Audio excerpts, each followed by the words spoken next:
ETF index mutual funds నేర్చుకుని stock మార్కెట్లో రాణించాలనుకుంటున్నారా? వెంటనే ఈ నెంబర్కి కాల్ చేయండి.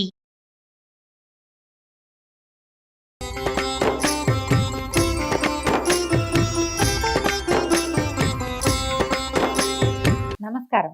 విష్ణు పురాణం 6వ భాగంలోకి వచ్చాం. పృథువుని పరిపాలకుడిగా బ్రహ్మ నియమించిన తర్వాత అన్ని శాఖలకి అధిపతులుగా కొంతమందిని నిర్ణయించాడు. ఏ శాఖకి ఎవరెవరిని ఇచ్చారో చెప్తున్నారు. నక్షత్ర గ్రహ విప్ర తపోయజ్ఞ వృక్షలతా గుల్మాదులన్నిటికీ చంద్రుడట. నక్షత్రాలకి, గ్రహాలకి, బ్రాహ్మణులకి, తపస్సుకి, యజ్ఞానికి, వృక్షాలకి, లతలకి, గుల్మాదులంటే పొదలు, వాటికి చంద్రుడట. రాజులకి వైశ్రవణుడు, జలమునకు వరుణుడు, ఆదిత్యులకు ఉపేంద్రుడైనటువంటి విష్ణువు, వసువులకు పావకుడు, ప్రజాపతులకు దక్షుడు, మరుద్గణాలకు ఇంద్రుడు, మునులకు కపిలుడు, దైత్యదానవులకు ప్రహ్లాదుడు, పితృగణములకు యముడు, ఏనుగులకు ఐరావతము, పక్షులకు గరుక్మంతుడు, సర్పాలకు వాసుకి, అశ్వములకు ఉచ్చైశ్రవము, గోవులకు వృషభము, మృగాలకు సింహము, వృక్షాలకు ప్లక్షం అంటే జువి చెట్టు, పర్వతాలకు హిమగిరి అధిపతులుగా అయ్యారట. ఇప్పుడు చెప్పిన వీళ్ళందరూ కూడా విష్ణువంశతోటి పుట్టిన వాళ్ళేనట. ఆయన ప్రభావం లేకపోతే ఏదీ లేదు. పాలకుని యందు విష్ణుభావం లీనమై ఉంటుంది. మనం ఇప్పటికీ ఏవైనా కొన్ని కథలు చెప్పేటప్పుడు చెప్తాం, నా విష్ణు పృథివీపతి అని. రాజులు ఎవడైతే పాలకుడుగా ఉంటాడో అతను విష్ణువంశ సంభూతుడుగా అయి ఉంటాడు.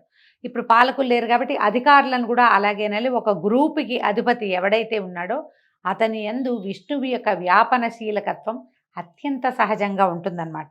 కాలము, చరాచరాత్మకమైన జగత్తు, మంత్రతంత్రాలు, యాగాదులు, గురువు, దేవతలు, కర్మజ్ఞానేంద్రియాలు సమస్తము విష్ణు రూపమని తెలుసుకో. అలాగే వేదాలు, ఉపనిషత్తులు, శాస్త్రాలు, ధర్మశాస్త్రాలు, పురాణాలు, అనువాకాలు, కావ్యాలు, సంగీతాది విద్యలు, మూర్తామూర్తాలు ఆ పురుషోత్తముని యొక్క మూర్తి భేదాలని గ్రహించు. వీటన్నిట్లలోనూ అంతర్లీనముగా విష్ణువంశే ఉంటుందట. మైత్రేయ, ఈ పురాణ కథ చదివినా ఎన్నో వ్రతాలు, కార్తీక స్నానాలు, పుణ్యక్షేత్ర దర్శనము చేసిన పుణ్యఫలం వస్తుంది. చదివినా వినినా కూడా మనకు అద్భుతమైన ఫలితం లభిస్తుంది అని చెప్పగా మైత్రేయుడు ఆనందంతో నమస్కరించి, గురుదేవ ధన్యుడను, ఒక మనవి. ఉత్తానపాదుని అన్వయ కథ చెప్పావు అంటే ఉత్తానపాదుని కుమారుడు ధ్రువుడు అవి కథ చెప్పుకున్నాం కదా. ఆ ప్రియవ్రతునికి అతని కొడుకులకి సంబంధించిన రాజా చరిత్ర కూడా వినాలనుంది, అది చెప్పమంటే అప్పుడు చెప్తున్నారు. ఏంటి, స్వయంభువనందనుడైన ప్రియవ్రతుని భార్య కుక్షి, ఆమె కర్దమ ప్రజాపతి యొక్క కుమార్తె. ఆ దంపతులకు 10 మంది కొడుకులట. వీళ్ళెవరెవరు? ఆగ్నేధ్రుడు, మేధాతిథి అని ఆయన ఋషిగా కనపడతాడండి మనకి. వపుష్మంతుడు, జ్యోతిష్మంతుడు, ద్యుతిమంతుడు, హవ్యుడు, సవనుడు, మేధుడు, అగ్నిబాహుడు, పుత్రుడు, వీళ్ళందరూ వీళ్ళ యొక్క సంతానం. అయితే వారిలో మేధుడు, అగ్నిబాహుడు, పుత్రుడు వీళ్ళు ముగ్గురు పూర్వజన్మ స్మృతి కలిగిన వారై విరక్తులై యోగనిరతులై భూమి నుంచి వెళ్ళిపోయారట. మిగిలిన 7 కుమారులలో ఆగ్నేధ్రుడికి జంబూద్వీపము, మేధాతిథికి ప్లక్షద్వీపము, వపుష్మంతునకు శాల్మలి, జ్యోతిష్మంతునకు కుశద్వీపము, ద్యుతిమంతునకు క్రౌంచద్వీపము, హవ్యునకు శాఖద్వీపము, సవనునకు పుష్కర ద్వీపము ఇచ్చి రాజ్యాభిషిక్తుల్ని చేశాడు. వాళ్ళు ఇంద్రమిత్రులై సప్తద్వీపాలను ఎదురులేని పరాక్రమంతో ధర్మ మార్గాన పరిపాలించారు. సప్తద్వీపా వసుంధర అని చెప్తారు. భూమి ఈ 7 ద్వీపాలుగా ఉంది. ఈ మనం చెప్పుకున్నటువంటి ద్వీపాలన్నీ కూడా అవేనమాట, దానికి సంబంధించినవి. జంబూద్వీపాధిపతి అయిన ఆగ్నేధ్రుడికి 9 మంది కుమారులు. మనం జంబూద్వీపంలో ఉన్నాం. భరతవర్షే భరతఖండే మేరో దక్షిణ దిగ్భాగే అని చెప్పుకుంటాం సంకల్పంలో కదా. జంబూద్వీపం మనం ఉన్నది. దీనికి నాభి, కింపురుషుడు, హరివర్షుడు, ఇలావృతుడు, రమ్యుడు, హిరణ్వంతుడు, కురుడు, భద్రాశ్వుడు, కేతుమాలుడు అని ఇంతమంది కుమారులు ఉన్నారట. 9 మంది. ఆ తండ్రి జంబూద్వీపాన్ని 9 భాగాలుగా చేసి ఇప్పుడు ఈయనేం చేశాడు, తనకి లభించినటువంటి జంబూద్వీపాన్ని మళ్ళీ 9 భాగాలుగా చేసి వరుసగా వీళ్ళని రాజుల్ని చేశాడు. తర్వాత ఏం చేశాడు, సాలగ్రామ తీర్థానికి వెళ్ళి తపస్సు చేయటం మొదలుపెట్టాడు. ఆ కొడుకులు పాలించేటువంటి నవఖండాలు, ఆ 9 ముక్కల భూభాగాలు వారి పేర్లతోటే వర్ష సంజ్ఞలు కలిగినవి అయ్యాయి. దాంట్లో ఏమిటి, నాభి హిమగిరికి దక్షిణ భాగంగా ఉన్న భూమికి అధిపతి అయ్యాడు. అతని కొడుకు వృషభుడు. అతనికి 100 కొడుకులు. వాళ్లలో పెద్దవాడు భరతుడు. ఆ భరతుడు భూపతి అయి శత్రుభంజనుడు, ప్రజానురంజనుడై భూమిని పరిపాలించి ఇంద్రునకు పరమ ప్రేమాస్పదుడై యజ్ఞాలు సురనర ప్రీతిగా చేసి పూర్వుల కీర్తికి మిన్నగా కీర్తిని ఆర్జించాడు. వాని పేరుతోటి నాభివర్షం భరతఖండంగా ప్రసిద్ధమైంది. వాని తండ్రి భూభారమంతా కొడుకు మీద ఉంచి తపశ్చర్య కోసం పులహాశ్రమానికి వెళ్ళిపోయాడట. చిరకాలము రాజ్యాన్ని పాలించి కొడుకైనటువంటి సుమతిని అతని పట్టాభిషిక్తుని చేసి సాలగ్రామ క్షేత్రానికి వెళ్ళాడు. పతిని ఆరాధించి తనుత్యాగం చేసి లక్ష్మీపతిని ఆరాధించి తనుత్యాగం చేసి మలి జన్మలో బ్రాహ్మణుడుగా పుట్టాడట. భరతనందనుడైన సుమతికి కలిగిన సుతుడు ఇంద్రద్యుమ్నుడు. అలాగా భరత వంశం విస్తరించిందట. ఈ ఇంద్రద్యుమ్నుడి కథ మనం నాడీజంగుడు కథ ఆ కథల్లో చెప్పుకుంటాం. ఇంద్రద్యుమ్నుడు ఎన్నో యజ్ఞాలు యాగాలు చేశాడని, అతను అపారమైన కీర్తిని ఆర్జించాడని చెప్పుకుంటాము. ఈ పరాశరుడు చెప్తే ఇప్పుడు ఇక భూమండల వైశాల్యము, సప్తద్వీప చరిత్ర, నదీసాగర పర్వత విస్తార విషయము, సురాసుర గంధర్వ నగర వృత్తాంతము తెలుసుకోవాలని ఉంది. అవన్నీ చెప్పమని అడిగితే ఇప్పుడు ఈ గురువుగారైన పరాశరుడు శిష్యుడైన మైత్రేయుడికి ఇలా చెప్తున్నాడు. సమగ్రంగా చెప్పడం చాలా సమయం పడుతుంది ఆయన, సంగ్రహంగా చెప్తాను, మొత్తం చెప్పను, కొంచెం బ్రీఫ్గా చెప్తానన్నారు. ఏమట, సప్తద్వీపాలకి 7 ద్వీపాలకు చుట్టూ లవణ, ఇక్షు, సుర, సర్పి, దధి, క్షీర జల సముద్రాలు ఉన్నాయి. అవి ఒకదానికంటే ఒకటి 2 ఇంతలు విస్తీర్ణాలు. ఈ ద్వీపాలకు నడుమ ఉన్నదే జంబూ ద్వీపం. దాని మధ్యనున్నది మేరు పర్వతం. అది యక్ష కిన్నర గంధర్వ తాపస దేవతల నివాసంగా చెప్పదగింది. దానికి దక్షిణంగా హిమగిరి, హేమకూటము, నిషధ పర్వతము తూర్పు పడమర దిక్కులకు వ్యాపించి సమున్నతాలుగా ఉన్నాయి. నీలాచలము, వెండికొండ మేరు పర్వతానికి చెప్పవలసినటువంటి శిఖరాలట. ఒక్కొక్క పర్వతం 2000 యోజనాల విస్తీర్ణం, ఔన్నత్యం కలవయి దక్షిణోత్తర భాగాలలో ఉంటాయి. తూర్పున దేవకూటం, పడమటన జఠర పర్వతం ఉన్నాయట. మేరు పర్వతానికి దక్షిణ భాగంలో భారత కింపురుష హరివర్షములు, ఉత్తరాన రమ్యక హిరణ్మయ కింపురుష వర్షములు, తూర్పున భద్రాశ్వ వర్షము, పడమటను కేతుమాలా వర్షము, వాటి నడుమున ఇలావృత్త వర్షము ఉన్నాయి. పాతకాలపు పేర్లు కదా, వీటన్నిటిని నిరూపించగలిగే సామర్థ్యం అయితే మనకి పెద్దగా లేదండి. ఏదో ఒకటి ఎరా కొన్ని ప్రాంతాలే తెలుస్తాయి. హిస్టారికల్గా తెలిసిన ప్లేసెస్ని మనం ప్రస్తుతం ఉన్న పేర్లు చెప్పుకోగలుగుతాం. ఇవి పురాతనపు పేర్లు కాబట్టి అవి ఎలా ఉన్నాయో యథాతథంగా అలాగే చెప్పుకుంటున్నాం. మేరుగిరికి తూర్పున మందరగిరి, దక్షిణాన గంధమాదనము ఉన్నాయి. మందరము పేరు మనకు తెలుసు, గంధమాదన పర్వతము మనకు తెలుసు. దాని శిఖరము నందు రావి, నేరేడు, కడిమి, మర్రి చెట్లు జెండాల్లాగా దుబ్బుగా ఎత్తుగా పెరిగిన ఉంటాయి. జంబూ వృక్షం పేరుతోటే ఆ ద్వీపానికి ఆ పేరు ప్రసిద్ధమైంది. దాని ఫలాలు ఏనుగంతలేసి ఉంటాయట. జంబూ ఫలాలంటే నేరేడు పళ్ళు అండి. ఆ పళ్ళు హేమకూటాచలం సానువలలో పడి చితికి రసం కారుతూ ఉంటుందట. ఆ ప్రవహిస్తుందట.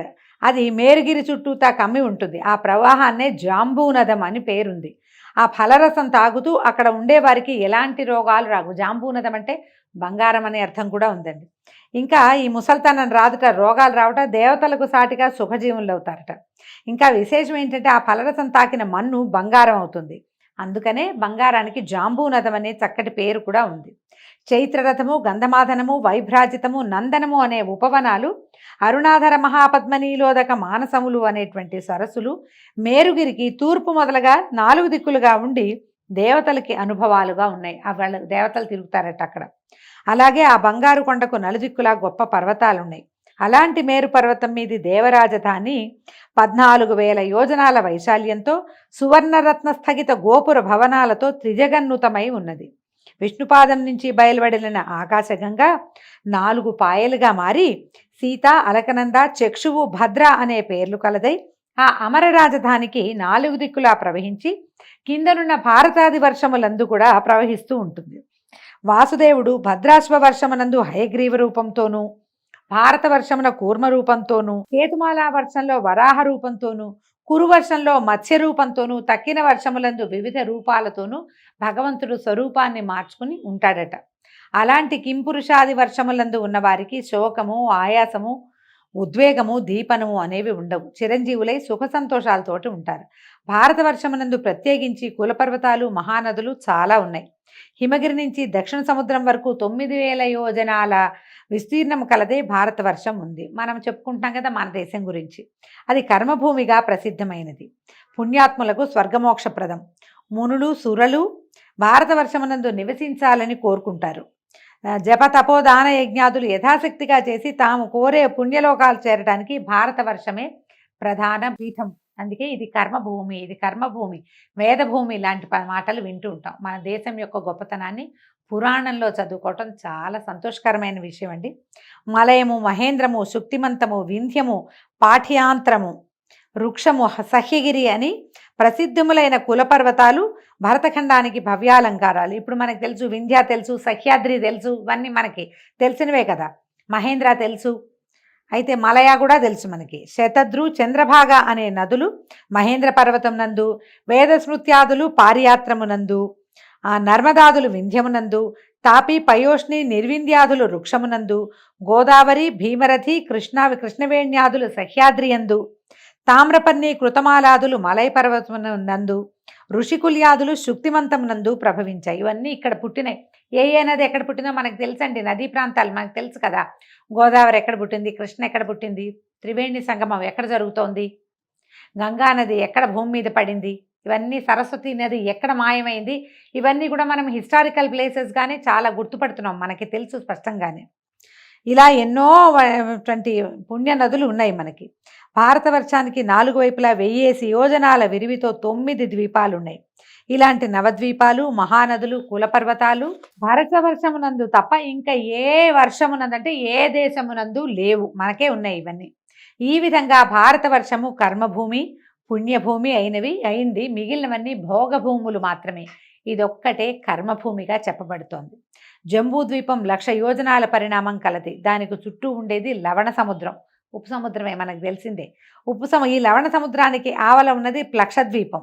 అది 2,00,000 యోజనాల పరిణామం కలది. ఆ ద్వీపానికి ప్రభువు మేధాతిథి. అతనికి 7 కుమారులు. భుజబలానికి, రూపరేఖ వైభవానికి వాళ్లే సాటెట. తండ్రి ఆ ద్వీపాన్ని 7 భాగాలుగా విభజించి వాళ్ళని ప్రభువుల్ని చేశాడు.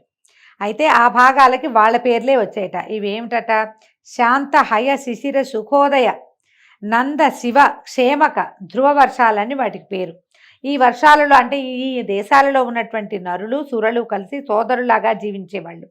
వాళ్ళకి ఏ రోగాలు, ఎలాంటి బాధలు ఉండవు. కారణం ఏంటంటే ధర్మానికి పెట్టింది పేరుగా ఆ భూభాగంలో ఉన్నటువంటి నరులు, మానవులు ఉండేవాళ్ళట. ఈ ప్లక్షం అంటే జువి చెట్టు, ఆ ద్వీపానికి పేరు తెచ్చింది. జువి చెట్లు ఎక్కువ ఉంటాయన్నమాట. విష్ణువు చంద్రరూపుడై ఆ ద్వీపంలో భాసిస్తూ ఉంటాడు. ప్లక్షద్వీపానికి ఆవల ఉన్నది ఇక్షు సముద్రం. ఇక్షు అంటే మన చెరుకు రసం అండి. ఇక్షు అంటే చెరుకు కర్ర, చెరుకు గడని ఇక్షు అంటారు. అది 1,00,000 యోజనాల వైశాల్యం కలిగింది. ఇక్షు సముద్రానికి ఆవల ఉన్నది శాల్మలి ద్వీపం. ఈ శాల్మలి ద్వీపం అంటే, శాల్మలి అంటే బూరుగ చెట్టు. మనం పత్తిలు తీస్తాం చూడండి, దిళ్ళు అవి చేసుకుంటాం, తలగడలు చేసుకునేటువంటి ఆ పత్తి వచ్చే చెట్టుని బూరుగ చెట్టు అంటారు. అది పొడుగ్గా పెరుగుతుంది, కాయలన్నీ రాలుతూ ఉంటాయి. అక్కడ అవి ఉండుంటాయి. బహుశా శాల్మల ద్వీపం అంటారు. దాని విరివి, దాని నిడివెట 4,00,000 యోజనాలట. దాని ప్రభువు వపుష్మంతుడు, అతనికి సుతులు 7. మనకి ఈ ద్వీపాలన్నీ ఇప్పుడు ప్రత్యక్షంగా ఏం తెలియదండి, మనకు తెలిసినవి కాదు. ఆ కాలంలో ఎలా ఉన్నది అని అతను అడగటం వల్ల పురాణంలో ఉన్న విషయమే చెప్పుకుంటున్నాం. శ్వేతహరితులు, జీమూతరోహితులు, సుప్రభుడు, వైద్యుతి, మానసుడు అని వాళ్ళ పేర్లట. శాల్మల ద్వీపం 7 భాగాలయ్యి వాళ్ళ ప్రభువులుగా వాళ్లే ఉండి వాళ్ళ పేర్లతోటే అవి చిన్న చిన్న దేశాలుగా మారినాయి. వాటి మధ్యలో కుముదము, ఉష్ణము, వలాహకము, ద్రోణము, మహిషము, కంకము, కకుద్వంతము అని కులపర్వతాలు ఉన్నాయట. అక్కడ కులపర్వతాలు ఆ ప్రాంతానికి 7 అద్భుతమైనటువంటి పర్వతాలు ఉన్నాయి. వాటి మధ్యలో ఎంచి 7 నదులు కూడా పుట్టాయట. విష్ణువు వాయురూపుడుగా ఆ ద్వీపంలో ఉంటాడట. ఆ శాల్మల వృక్షం 1100 యోజనాల ఔన్నత్యం కలదై ఆ ద్వీపానికి తన పేరు కలిగింది. చాలా పెద్ద శాల్మల వృక్షం ఉండటం వల్లే శాల్మల ద్వీపం అని పేరు వచ్చిందట. అది ఇంత పెద్దది. ఆ ద్వీపానికి చుట్టూతా ఉన్నది సురా సముద్రం అట. సుర అంటే కళ్ళు, మనం అలాగే చెప్పుకోవాలి. అయితే ఆ సముద్రానికి అవతల ఉన్నది కుశద్వీపం. ఆ ద్వీపాన్ని జ్యోతిష్మంతుడు తన కొడుకులు 7 విభజించిస్తే దానికి కూడా వాళ్ళ పేర్లు వచ్చినాయట. ఆ భాగాలలో మందరము మొదలైనటువంటి పర్వతాలు ఉన్నాయి. ఆ పర్వతాల నుంచి శివ, విధూతపాప, పవిత్ర, సుమతి, పాపహర, హైమవతి, విద్యుదంభ అనేటువంటి 7 నదులు పుట్టాయి. దైత్యదానవులు, దేవగణాలు, ఆ వర్షమునందున్న నరులు కలిసిమెలిసి జీవిస్తారు. మహావిష్ణువు బ్రహ్మరూపుడై ఆ ద్వీపంలో ఉంటాడట. ఆ ద్వీపంలో ఆకాశమును తాకుతూ కుశస్తంభం ఉండటం వల్లే దానికి కుశద్వీపం అని పేరు వచ్చిందట. ఈ కుశద్వీపానికి అవతల ఉన్నది క్రౌంచ ద్వీపం. దాని చుట్టూతా ఉన్నది ఘృత సముద్రం అట. క్రౌంచ ద్వీపానికి చుట్టూతా ఘృత సముద్రం అంటే నేయు యొక్క సముద్రం ఉందిట. ద్యుతిమంతుడికి 7 కుమారులు ఉన్నారట. వాళ్ళకి ఆ ద్వీపాన్ని విభజించిస్తే అవి కూడా వాళ్ళ పేర్లతోటే ప్రసిద్ధి పొందాయి. క్రౌంచ ద్వీపానికి పొలిమేరలో 7 కొండలు ఉన్నాయట. క్రౌంచము, వామనము మొదలైన పేర్లు కలిగినవి. ఆ కొండల నుంచి ఖ్యాతి, కుముద్వతి మొదలైనటువంటి 7 నదులు వెలువడ్డాయట. విష్ణువు ఆ ద్వీపంలో రుద్రరూపుడుగా ఉంటారు. దాని తర్వాతదే శాఖద్వీపం. దాని చుట్టూతా ఉన్నది దధి సముద్రం. దధి అంటే పెరుగండి, పెరుగు సముద్రం ఉందట. ఆ ద్వీపాధిపతి హవ్యుడు తన ద్వీపమును కొడుకులు 7గురికి విభజించి ప్రభువుల్ని చేశాడు. వాళ్ళ పేర్లతోటి ఈ భాగాలు వచ్చినాయి. ఒక్కొక్క భాగంలో ఒక్కొక్క కులపర్వతము, ఒక్కొక్క నది ఉన్నాయట. ఆ ద్వీపాల యొక్క వాసులు ధర్మమూర్తులు, పరస్పర కలహము, పాపాలోచన లేని గుణవంతులు. ఆ ద్వీపనందు శ్రీహరి సూర్యరూపుడై యజ్ఞాలలో పూజలు అందుకుంటూ ఆ ద్వీపవాసుల్ని కాపాడుతూ ఉంటాడు. ఆ ద్వీపానికి అవతల ఉన్నదే క్షీర సముద్రం. దానికి సంబంధించి ఉన్నదే పుష్కర ద్వీపం. ఆ ద్వీపానికి సవనుడు అనేవాడు అధిపతిగా ఉన్నాడు. అతడు వీరయుక్తుడు, మహావీరధాతకుడు అనేటువంటి 2 కుమారులు ఉన్నారు అతనికి. దాన్ని ఏం చేశాడు, దీన్ని 2 భాగాలుగా చేసి సమంగా విభజించి ఈ కుమారులిద్దరిని దానికి ప్రభువుల్ని చేశాడు. ఈ 2 భాగాలకి మధ్యలో మానసోత్తరం అనేటువంటి కొండ ఉందట. అది 50,000 యోజనాల పొడవు, ఆకాశాన్ని తాకుతూ ఉంటుంది. సురసిద్ధ గంధర్వులకు నివాసము. ఆ ఇద్దరి పేర ఆ రాజ్యాలకు పుష్కరాలకు పేరు వచ్చిందట. ఆ రాజ్యాలకు వచ్చిందట్లా. ఆ పుష్కరాల ప్రజలు దేవతల్లాగా హాయిగా జీవిస్తారు. రోగాలు, శోకాలు, దుష్టగుణాలు, ముసలితనము లేని ధన్యజీవులుగా ఉంటారు. వాళ్ళు కోరిన వెంటనే షడ్రసోపతమైన భోజనాలు ఎక్కడికక్కడే సంభవిస్తాయట. 10,000 సంవత్సరాలు ఆయుర్దాయం కలిగిన వారుగా ఉంటారట. ఇక్కడ బ్రహ్మస్థానమైనటువంటి వటవృక్షం అంటే పెద్ద మర్రి చెట్టు ఉందట. విష్ణువు ఇక్కడ బ్రహ్మమూర్తిగా ఉంటాడు. దానికి దరిగా ఉండే సముద్రం జలార్ణవం. ఈ సముద్రానికి అవతల ఉన్న పర్వతాన్ని పేరు చక్రవాళమట. ఈ విధంగా బ్రహ్మాండమునందు సప్తద్వీపాలతో, సప్త సముద్రాలతో, నానా చరాచర భూతకోటితో స్వభూమి ధాత్రి విధాత్రి అనే పేరుతో ఒప్పుతూ ఉంటుంది. దాని అధోభాగం నందు అతల వితల నితల గభస్తిమంత మహాతల సుతల పాతాళాలు అనేటువంటి లోకాలున్నాయి. అవి శుక్ల, కృష్ణ, అరుణ, పీత, శర్కర, శైల, కాంచన వర్ణాలు కలిగినటువంటి భూములు కలవై దైత్యదానవ సర్పనివాసాలుగా ఉన్నాయి. పాతాళ లోకాల పేర్లు చెప్తున్నారండి. అయితే ఒకప్పుడు నారదమునీంద్రుడు ఆ లోకాలను చూసొచ్చి నాకు చెప్పాడు ఆ వివరము. అవేంటంటే భాగ్యరేఖకి ఆ లోకాలతో పై లోకాలు సాటి కావు. ఏంటంటే విశేషం ఏంటంటే సూర్యుడు ఆ లోకాలలో మితిమీరిన వేడిగా వెలగడట. చంద్రుడు అతి చెల్లని వెన్నెల విరియడు. ఆశ్చర్యం కదా. ఆ కింద లోకాలకి ఏంటంటే అన్ని సంస్థితంగా ఉంటుంది. ఓసారి ఎండ, ఓసారి చల్ల, అలా ఉండదట. ఆ లోకాల రాజధానులన్నీ కూడా భవ్య శోభాభ సమానములయ్యి మేడలతోటి ఉంటాయి. అందున్న వారంతా అమూల్యములైన చీనాంబరాలతోటి, మణికాంచన భూషణాలతోటి భాసిస్తూ ఉంటారు. అద్భుతంగా ఉంటారట వాళ్ళంతా. భక్ష్య భోజ్య లేఖ్య పానీయ చోష్యములు అతి మనోహరములుగా సుగంధ కర్పూర కస్తూరి పరిమళములతో భవనాలు దివ్యభోగాలుగా ఉంటాయి. అంటే ఆహారము అద్భుతమైంది, ఆహారం తర్వాత అనుభవాలు కూడా అత్యద్భుతమైనవి లభిస్తాయట. వేణు గానామృతంతో, మృదంగనాదంతో నాగకాంతలు వేడుకగా పాడుతూ ఉంటారు. పద్మ పరిమళంతో గండు తుమ్మెదల రొదలతోటి సరస్సులు ఉప్పొంగుతూ ఉంటాయి. అరపండిన ఫలవృక్షాలతోటి ఆ నాగకాంతల విహారారామాలు నిత్యనూతన వికాసంతో ఒప్పారుతూ ఉంటాయి. ఇవన్నీ మనకు ఎలా లభిస్తాయండి? ఓన్లీ కథల్లో మాత్రమే లభిస్తాయి. పాతాళ లోకం అత్యద్భుత లోకంగా ఒప్పారుతూ ఉంటుందని నారదుడు ఒకప్పుడు ఎప్పుడో పరాశరుడికి తెలియజేశారట. అయితే ఇక్కడ ఒక చిత్రమైన విషయం చెప్తున్నారండి. అలాంటి పాతాళానికి కింద అపర పురుషోత్తముడు అనంతుడు సమధికైశ్వర్యంతో విరాజిల్లుతూ ఉంటాడు. దైత్యదానవులు, దేవతలు, మునులు, సిద్ధసాధ్యులు ఆ అనంతుని ఉపాసిస్తూ ఉంటారు. ఆ అనంతదేవుని మహిమలను ఏ మహానుభావుడునూ వర్ణించలేడు. 1000 శిరోమణుల కాంతులు దిక్కులయందు నిత్యనూతన కళలను కూర్చుతూ ఉండగా, కిరీట కుసుమమాలికల సుగంధము ఆ లోకానికంతకు భవ్య సౌరభం కలిగిస్తూ ఉండగా, శరత్కాల మేఘఛాయకు పోటీ చేసే శరీరకాంతి నిండు వెన్నెల పండువ కాగా, నడుమున కట్టిన నీలాంబర కాంతి దిక్కుల చిమ్మచీకట్లు కమ్ముతూ ఉండగా ఆ శేషుడు అనాయాసంగా భూమండలాన్ని భరిస్తూ ఉంటాడు. అనంతుడు అంటే సాక్షాత్ విష్ణు స్వరూపుడుగా ఉండేటువంటి ఆదిశేషువుని వర్ణిస్తున్నాడు. నీలాంబరధారిగా ఉంటాడు. ఆయన యొక్క 1000 శిరస్సుల యొక్క మణులు ప్రకాశిస్తూ ఉంటాయట. ఆయన ఉండటం వల్లే ముందే మనం చెప్పుకున్నాం కదా, ముందు పురాణ గాథలో ఏం చెప్పాము, విష్ణుమూర్తి అనంతుణ్ణి అంటే తన సర్పం, తన శయ్యగా ఉండేటువంటి ఆదిశేషువుని భూమికి కాపలాగా కింద ఎత్తిపట్టి ఉంచేందుకు పాతాళంలో ఉంచాడు.